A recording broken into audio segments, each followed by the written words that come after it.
रात बहुत गहरी थी। हवा में एक अजीब सी ठंडक थी, जैसे समय खुद रुक गया हो। पेड़ों के पत्ते भी हिलने से डर रहे थे और आकाश में तारों की हल्की रोशनी जमीन पर उतर आती थी। दूर किसी सरिता का जल बह रहा था, फुसफुसाता हुआ, जैसे प्रकृति खुद धीमी आवाज में बोल रही हो, आज कोई असाधारण घटना होने वाली है। उस रात गौतम बुद्ध अपने अंतिम सफर पर थे। उम्र ने शरीर को थका दिया था, चलना मुश्किल हो रहा था, लेकिन चेहरे पर वही शांति, वही विशाल करुणा।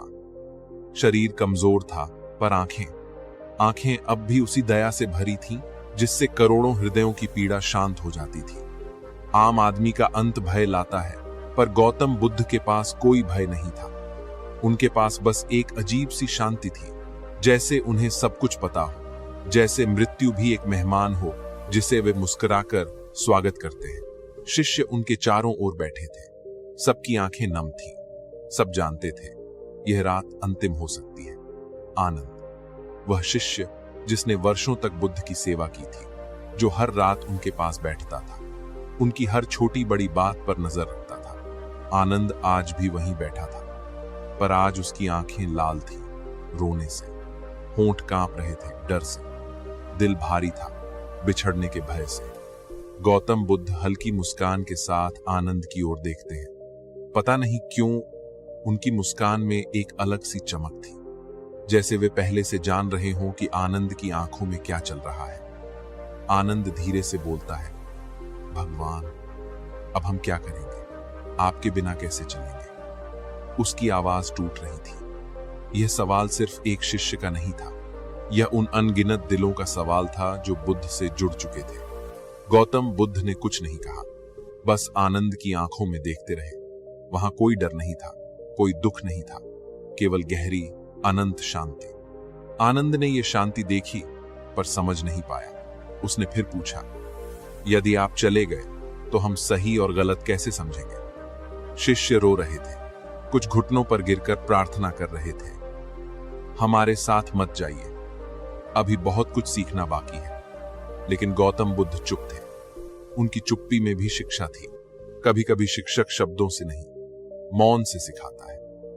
बुद्ध के शरीर की सांसें धीरे धीरे कम हो रही थी, पर उनका मन अत्यंत स्थिर। ऐसा लग रहा था जैसे वे अपने भीतर उतर चुके हैं, जैसे वे दुनिया से नहीं बल्कि स्वयं से बात कर रहे हैं। चुप्पी किसी भारी पर्वत की तरह वहां टिक गई थी। यह सामान्य मौन नहीं था, यह मौन भी बोल रहा था। अचानक एक शिष्य ने कहा, यदि आप न रहेंगे तो धर्म कौन बताएगा? बुद्ध ने पहली बार गहरी सांस ली, शांत, स्थिर और हल्की, जैसे हवा भी उनके साथ सांस ले रही हो। गौतम बुद्ध ने धीरे से हाथ उठाया। शिष्य तुरंत शांत हो गए। आनंद सीधे बैठ गया, रोना रुक गया। बुद्ध धीरे धीरे बोले, जीवन की हर चीज परिवर्तन है। यह वाक्य किसी साधारण उपदेश की तरह नहीं लगा, इसके पीछे अनुभव, बोध और सत्य की आग थी। शिष्य सुन रहे थे। उनके शब्दों में ऐसा आकर्षण था कि सांस भी रुक जाती थी। गौतम बुद्ध ने फिर कहा, जन्म हुआ है तो समाप्त भी होगा। कोई नाटक नहीं, कोई डर नहीं। जैसे वे मृत्यु को समझा रहे हों, स्वीकार नहीं कर रहे हों। शिष्य फिर भी बेचैन थे। आनंद ने फिर कहा, लेकिन हम क्या करेंगे? आपके जाने के बाद कौन बताएगा कि आगे कैसे चलना है? इस बार गौतम बुद्ध ने उसकी आंखों में गहराई से देखा, जैसे आनंद के भीतर डर को पहचान लिया हो। उन्होंने कोमल स्वर में कहा, मैंने तुम्हें रास्ता दिखाया है, चलना तुम्हें होगा। शिष्य चौंक गए। उन्हें पहली बार एहसास हुआ, बुद्ध सिर्फ एक गुरु नहीं है, एक दर्पण है। बुद्ध कोई सहारा नहीं देना चाहते, वे स्वतंत्रता देना चाहते थे। लेकिन आनंद अभी भी नहीं समझा। उसने अपनी आवाज धीमी करते हुए पूछा, भगवान, क्या आप हमें छोड़ देंगे? बुद्ध मुस्कुराए। उनकी मुस्कान में इतना प्रेम था कि सूर्य भी फीका लगता। उन्होंने उत्तर दिया, जो जुड़ा नहीं है वह जाता कैसे है? शिष्य स्तब्ध थे। वे इस वाक्य के अर्थ को समझने की कोशिश कर रहे थे। गौतम बुद्ध धीरे धीरे करवट लेते हैं। उनका शरीर थक चुका था, पर आंखों में अब भी चांदनी जैसी शांति थी। उस रात हवा का हर झोंका जैसे बुद्ध के चरणों पर बैठकर उन्हें प्रणाम कर रहा था। जंगल भी मौन हो गया था, जैसे वह स्वयं ध्यान में बैठ गया हो। आनंद ने एक बार और पूछा, आपका शरीर हमें छोड़ देगा, पर आप कहां रहेंगे? बुद्ध ने धीरे से कहा, जहां सत्य खोजा जाएगा वहां मैं रहूंगा। एक शिष्य फूट फूट कर रोने लगा। उसका मन कह रहा था, अब कोई चमत्कार नहीं होगा, कोई चमत्कार नहीं बचा। लेकिन गौतम बुद्ध के लिए मृत्यु चमत्कार नहीं थी, वह तो बस एक परिवर्तन थी। बुद्ध ने शांत स्वर में कहा, आनंद, तुम दुखी इसलिए हो क्योंकि तुम पकड़ कर रखना चाहते हो। जो बदलता है उसे पकड़ने की कोशिश मत करो। हर शिष्य यह सुनकर स्तब्ध था। गौतम बुद्ध का हर शब्द अंतिम ज्ञान की तरह था। उनके शब्दों में ऐसी रोशनी थी कि जैसे दुनिया के अंधेरे को काट दे। अब गहरी रात थी। आकाश में सिर्फ एक तारा चमक रहा था। शिष्य थक चुके थे, पर बुद्ध का चेहरा अब भी शांत था। शिष्य जानते थे, यह विदाई नहीं है, यह बोध है। उन्होंने पहली बार देखा कि मृत्यु इतनी शांत भी हो सकती है। वे मौन बैठे रहे, क्योंकि अब शब्दों की जरूरत नहीं थी। बुद्ध अपनी उपस्थिति से सिखा रहे थे। उस रात हवा रुक गई, पत्ते स्थिर हो गए, सांसें हल्की हो गईं। ध्यान इतना गहरा था कि मृत्यु भी ध्यान में बदल गई। उसी रात शिष्यों ने समझा, गौतम बुद्ध मर नहीं रहे थे, वे अपने भीतर विलीन हो रहे थे। वे किसी जगह जा नहीं रहे थे, वे बस रूप बदल रहे थे। एक शरीर जो आया था वह समाप्त होगा, पर जो जागा था, जो सत्य बना था, वह कभी समाप्त नहीं होगा। उस रात सबने देखा, मृत्यु का क्षण नहीं था, वह शांति का क्षण था। हवा रुक गई थी, रात शांत थी, पर शिष्यों के मन में तूफान था। आसमान में चांद था, लेकिन शिष्यों के भीतर अंधेरा था। गौतम बुद्ध उसी आसन पर शांत बैठे थे, आंखें आधी बंद, सांसें धीमी, पर चेहरे पर कोई तनाव नहीं। शिष्य उन्हें देख रहे थे, पर समझ नहीं पा रहे थे, कोई इतना शांत कैसे हो सकता है। आनंद का मन डूब रहा था। वह सोच रहा था, अगर गौतम बुद्ध चले गए तो जीवन का अर्थ क्या बच जाएगा। बुद्ध के बिना जीवन उसे ऐसा लग रहा था जैसे पतवार बिना नाव, दिशाहीन, असुरक्षित और खोया हुआ। आनंद बहुत वर्षों से गौतम बुद्ध के साथ था। सुबह उठने से लेकर रात की आखिरी ध्यान क्रिया तक वह हर क्षण बुद्ध के करीब रहा। आज पहली बार उसने महसूस किया कि उसका सहारा, उसका प्रकाश, उसका गुरु उसके सामने से जा रहा है। शिष्य एक दूसरे की तरफ देख रहे थे। सबकी आंखों में सवाल थे, पर किसी की हिम्मत नहीं हो रही थी कि पूछे। एक शिष्य धीमे से बोला, आनंद, कुछ कहो ना। गौतम बुद्ध से कहो कि वे मत जाएं। आनंद ने कंपाती आवाज में कहा, मुझे भी कुछ नहीं समझ आ रहा, कैसे कहूं उन्हें रुकने के लिए। और भीतर से एक आवाज गूंजती रही, गौतम बुद्ध, अनिश्चित नहीं हैं, हम अनिश्चित हैं। आनंद बुद्ध के पास आया और घुटनों के बल बैठ गया। उसने कहा, भगवान, आप चुप क्यों हैं? हम डरे हुए हैं।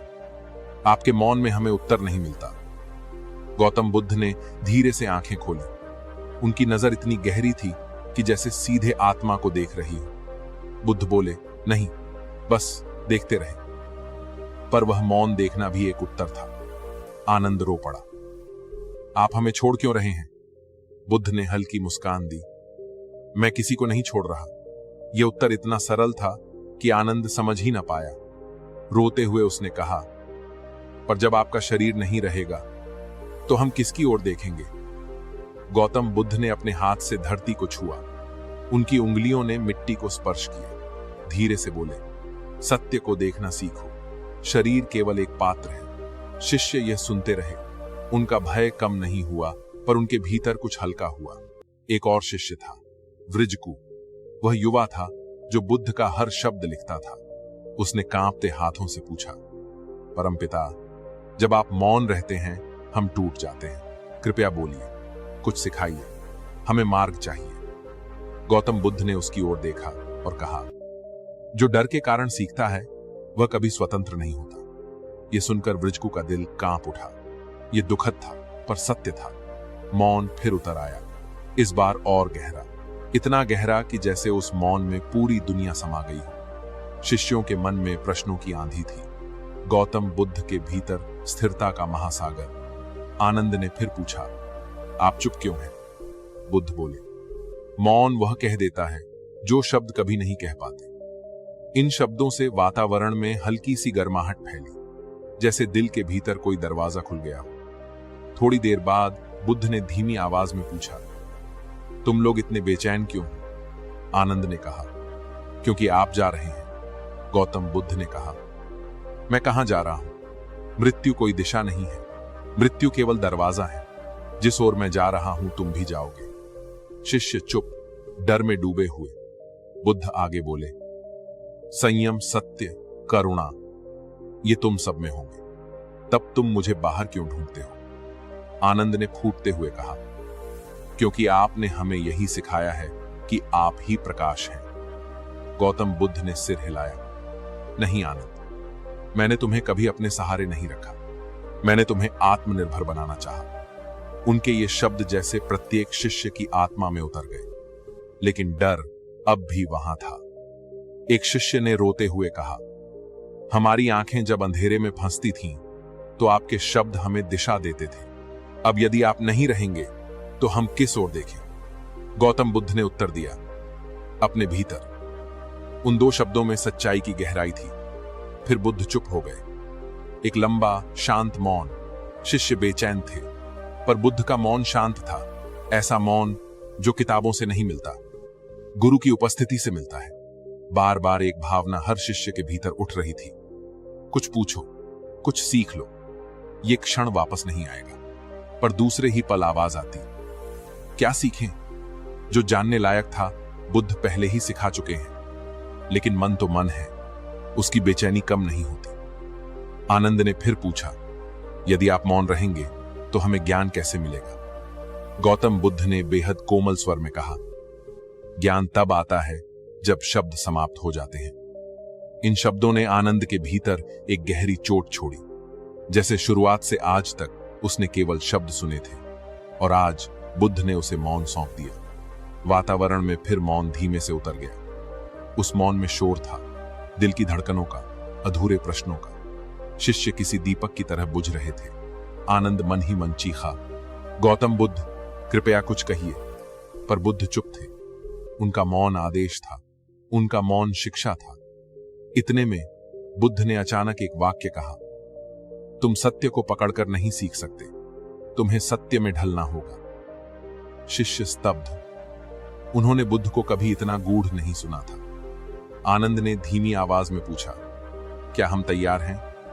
गौतम बुद्ध ने कहा, जब तक डर है तब तक तैयारी नहीं। यह बात आनंद को भीतर तक चीर गई। आनंद की आंखें आंसुओं से भर गईं। वह फुसफुसाया, फिर मैं क्या करूं? गौतम बुद्ध ने उसकी ओर हाथ बढ़ाया और कहा, स्वयं को जानो। जब तुम स्वयं को जान लोगे तब मुझे कभी नहीं खोओगे। आनंद ने बुद्ध का हाथ पकड़ लिया। यह स्पर्श आखिरी था, पर उसी स्पर्श में पूरी शिक्षा थी। फिर बुद्ध ने दोनों हथेलियों को मिलाकर अपनी आंखें बंद कर ली। उनका मौन अब पूर्ण था। अब शिष्य रो नहीं रहे थे, अब वे देख रहे थे, सीख रहे थे। मौन को, सत्य को, गौतम बुद्ध को। उस रात पहली बार शिष्यों ने समझा, बुद्ध चुप नहीं थे, बुद्ध बोल रहे थे। हम सुन नहीं पा रहे थे। मौन भी वाणी है, उसके लिए बस जागे हुए मन की आवश्यकता होती है।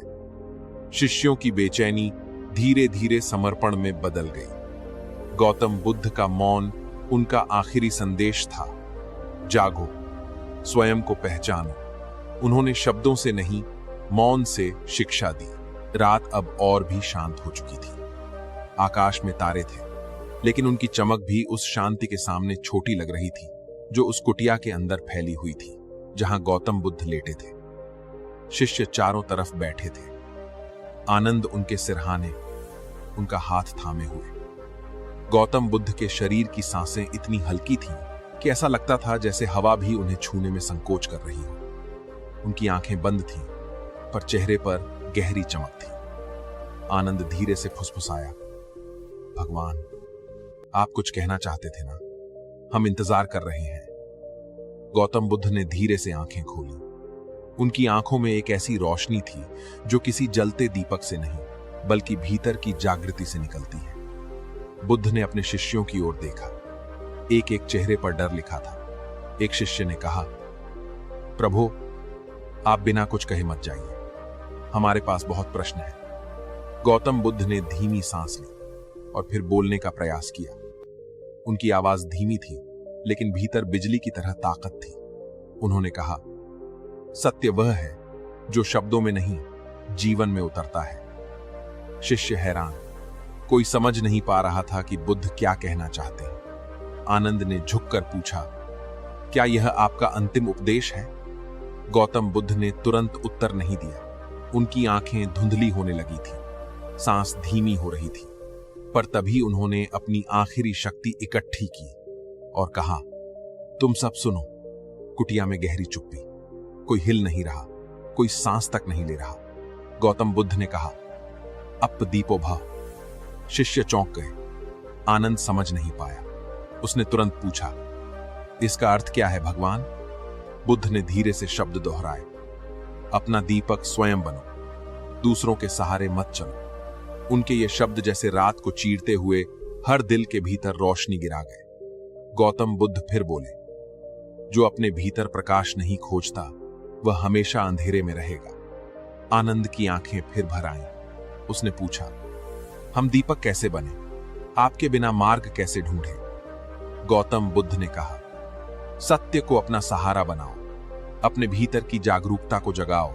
किसी मनुष्य पर निर्भर मत रहो, चाहे वह गौतम बुद्ध ही क्यों ना हो। शिष्य सुन रहे थे पर अंदर से टूट रहे थे। एक शिष्य ने कहा, पर हम आपसे प्रेम करते हैं। बुद्ध मुस्कुराए, प्रेम बांधता नहीं, प्रेम मुक्त करता है। यह सुनकर कई शिष्य रोने लगे। गौतम बुद्ध की आवाज फिर उठी, मेरे शब्दों को पकड़ो मत, मेरे सत्य को जियो। ये शब्द सीधे दिल पर लगे। सभी शिष्य चुप थे। कोई रो नहीं रहा था अब। उनकी आंखों में आंसू थे पर दिल में प्रकाश। गौतम बुद्ध फिर बोले, ध्यान करो, अपने कर्मों को देखो, अपने मन को रोशन करो। आनंद ने पूछा, और अगर रास्ता भटक जाए? बुद्ध ने उत्तर दिया, जहां भीतर शांति है वह सही दिशा है। उनकी सांसें और धीमी हो गई। उन्होंने अंतिम शिक्षा दी, अपने भीतर दीपक जलाओ। जब भीतर प्रकाश होगा तब दुनिया तुम्हें रोक नहीं पाएगी। कुछ क्षण चुप्पी रही। गौतम बुद्ध ने आंखें बंद की। लग रहा था कि अब उनका शरीर विश्राम में जा रहा है। आनंद ने उनका हाथ कसकर पकड़ा। भगवान, अब आप जा रहे हैं? गौतम बुद्ध ने आंखें खोले बिना कहा, मैं कहीं नहीं जा रहा। जहां जहां सत्य खोजा जाएगा वहां वहां मैं रहूंगा। यह सुनते ही वातावरण बदल गया। कुटिया में जैसे प्रकाश फैल गया। सबने महसूस किया, गौतम बुद्ध अब शरीर नहीं सत्य बन गए थे। उनके चेहरे पर एक हल्की मुस्कान आई। ये मुस्कान विदाई नहीं थी, ये घोषणा थी, मैं मुक्त हूं। और फिर गौतम बुद्ध ने अंतिम सांस ली। न कोई डर, न कोई पीड़ा, न कोई संघर्ष, सिर्फ शांति। इतनी गहरी शांति की जैसे प्रकृति ने उन्हें अपने भीतर समा लिया। शिष्य रो रहे थे पर उनके दिल में एक ज्वाला जल चुकी थी। आनंद ने धीरे से कहा, गौतम बुद्ध कहीं नहीं गए, वह हम में जाग गए हैं। और शिष्यों ने पहली बार महसूस किया, गौतम बुद्ध का जाना अंत नहीं था, वह शुरुआत थी, अपना दीपक स्वयं बनने की शुरुआत। सब शांत हो गया था। कुटिया में वैसा सन्नाटा था जैसा किसी पहाड़ की चोटी पर होता है, जहां हवा भी सरसराने से पहले सोचना पड़ता है। गौतम बुद्ध का शरीर स्थिर था, आंखें बंद, चेहरे पर वही शांति जो जीवन भर उन्होंने लोगों को दी थी। पर गहरे भीतर कुछ नया शुरू हो रहा था। शिष्य चारों तरफ बैठे थे, कुछ रो रहे थे, कुछ बस देख रहे थे, कुछ समझ ही नहीं पा रहे थे कि अभी क्या हुआ है। आनंद गौतम बुद्ध के पैर पकड़कर रो रहा था। उसके शब्द टूटे हुए थे, गौतम बुद्ध, आप चले गए, अब हम किससे पूछेंगे, किससे सीखेंगे? पर उसी क्षण, उसी रोने और टूटी सांसों के बीच आनंद के मन में बुद्ध के आखिरी शब्द गूंजे, अपना दीपक स्वयं बनो। आनंद के भीतर जैसे बिजली दौड़ गई। उसने रोना बंद कर दिया। उसने गौतम बुद्ध के शांत चेहरे को देखा। उस चेहरे पर कोई भय नहीं था, कोई संघर्ष नहीं, बस जीत, जन्म और मृत्यु पर जीत। आनंद ने धीरे से कहा, गौतम बुद्ध, आप गए नहीं, आप तो मुझे भीतर झकझोर गए। सुबह होने लगी। पहली किरण कुटिया के अंदर आई और सीधे गौतम बुद्ध के चेहरे पर पड़ी। ऐसा लगा जैसे सूरज उन्हें प्रणाम करने आया हो। बाहर पक्षी चुप थे, जैसे प्रकृति खुद मौन हो गई हो। एक शिष्य ने कहा, गौतम बुद्ध अब हमारे बीच नहीं रहे। आनंद ने उसकी ओर देखा। आंखों में आंसू थे, पर आवाज में पहली बार दृढ़ता थी। नहीं, गौतम बुद्ध सिर्फ शरीर थे, गौतम बुद्ध सत्य है और सत्य मरता नहीं। शिष्य चौंक गए। ये वही आनंद था जो रात भर रोया, टूटता रहा। अब उसकी आवाज शांत और स्थिर थी। किसी ने पूछा, तो अब हम क्या करें? आनंद ने उत्तर दिया, अब हम वही करें जो गौतम बुद्ध ने कहा, अपने भीतर दीपक जलाएं। शिष्यों ने एक दूसरे की आंखों में देखा। अब वे समझ रहे थे। आनंद गौतम बुद्ध के पास बैठ गया।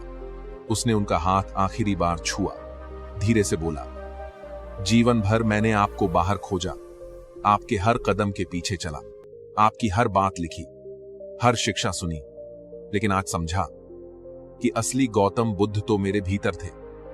शिष्य बुद्ध के शरीर की अंतिम क्रिया के लिए तैयार होने लगे। काठ, फूल, चंदन और बहुत प्रेम, पर करुणा से अधिक आज उनके भीतर संकल्प था। आनंद ने चिता के पास खड़े होकर कहा, गौतम बुद्ध मृत नहीं है, हम मर चुके थे। हमारे भीतर ज्ञान की आग बुझ चुकी थी, उन्होंने उसे फिर से जलाया है। उसने हाथ जोड़कर आकाश की ओर देखा। धन्यवाद गौतम बुद्ध, हमें स्वयं बनने के लिए। जब चिता को अग्नि दी गई तो अग्नि ऊंची उठी, जैसे भगवान को गोद में उठाकर ले जा रही हो, लेकिन रोने की आवाज नहीं थी।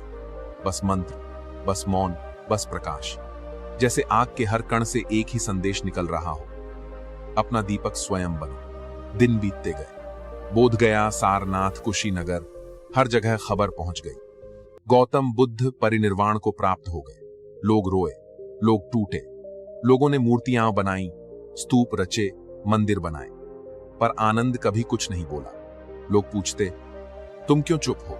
तुम ही तो उनके सबसे करीब थे। आनंद बस मुस्कुराता और कहता, गौतम बुद्ध ने मौन से अधिक नहीं दिया। वह घंटों बैठता था उसी वटवृक्ष के नीचे, जहां एक दिन गौतम बुद्ध ने कहा था, बंधन तोड़ो। वह आंखें बंद करता और सुनता, न पक्षी की आवाज, न हवा की, बस एक बात, आनंद, अपना दीपक स्वयं बनो। एक रात आनंद ध्यान में था। उसने अपनी सांसों को शांत किया, मन भीतर उतर गया, और अचानक उसे लगा कि कोई पास बैठा है। आंखें खोली तो कोई नहीं था, पर एक आवाज भीतर गूंजी, तुम अब शिष्य नहीं रहे, अब तुम प्रकाश हो। आनंद रो पड़ा। वह जान गया, गौतम बुद्ध शरीर से नहीं गए, गौतम बुद्ध भीतर जाग गए। कुछ वर्षों बाद एक नए शिष्य ने आनंद से पूछा, आचार्य, आपने जीवन भर गौतम बुद्ध की सेवा की, उनका सबसे बड़ा संदेश क्या था? आनंद मुस्कुराया। उसकी मुस्कान में उसी करुणा की झलक थी जो कभी उसने गौतम बुद्ध के चेहरे पर देखी थी। उसने कहा, जीवन में गुरु ढूंढना आसान है, स्वयं गुरु बनना कठिन है। शिष्य ने फिर पूछा, और आपकी नजर में गौतम बुद्ध कौन थे? आनंद ने उत्तर दिया, गौतम बुद्ध कोई व्यक्ति नहीं थे, गौतम बुद्ध एक जागृति थे। फिर उसने हाथ अपने हृदय पर रखा और कहा, और जागृति मरती नहीं।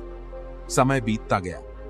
गौतम बुद्ध की बातें समय, देश, भाषा के सीमाओं से पार चली गई। राजा, श्रमण, किसान, व्यापारी, हर कोई उनके उपदेश सुनना चाहता था। कई बार लोग उत्साह में बोलते, हमें गुरु की जरूरत है, हमें मार्गदर्शक चाहिए, और हर बार आनंद केवल यही कहता, गौतम बुद्ध ने हमें दूसरों का अनुयायी नहीं, स्वयं का नेता बनना सिखाया है।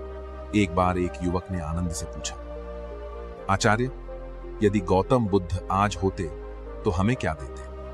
आनंद ने मुस्कुराकर कहा, कुछ नहीं, गौतम बुद्ध देने नहीं आए थे, जगाने आए थे। युवक चौंक कर बोला, और आप क्या देते हैं? आनंद ने कहा, मैं वही देता हूं जो गौतम बुद्ध ने दिया, स्वयं को खोजने की प्रेरणा। वर्ष बीते। आनंद बूढ़ा हो गया। पर उसकी आंखों में वैसी ही चमक थी जैसी कभी उसने गौतम बुद्ध की आंखों में देखी थी। मृत्यु के एक दिन पहले उसके शिष्य उसके पास आए और बोले, आचार्य, हमें डर लग रहा है कि आप हमें छोड़कर चले जाएंगे। आनंद ने मुस्कुराकर कहा, गौतम बुद्ध को भी तुमने यही कहा था। शिष्य चौंके। आनंद ने आगे कहा, गौतम बुद्ध ने तुम्हें दीपक जलाना सिखाया, अब तुम अपने दीपक से दूसरों का मार्ग रोशन करो। शिष्यों ने पूछा, आचार्य, आखिरी शिक्षा दीजिए। आनंद ने आखिरी बार अपनी आंखें बंद की और कहा, गौतम बुद्ध बाहर नहीं है। गौतम बुद्ध वह क्षण है जब तुम अपने भीतर रोशनी देख लेते हो। और यही शब्द थे जो सदियों से सुनाए जाते आए, अपना दीपक स्वयं बनो। रोशनी का काल समाप्त नहीं होता। दीपक भले बुझ जाए, प्रकाश आगे बढ़ता है। गौतम बुद्ध का शरीर गया, पर उनका संदेश यात्रा पर निकल गया।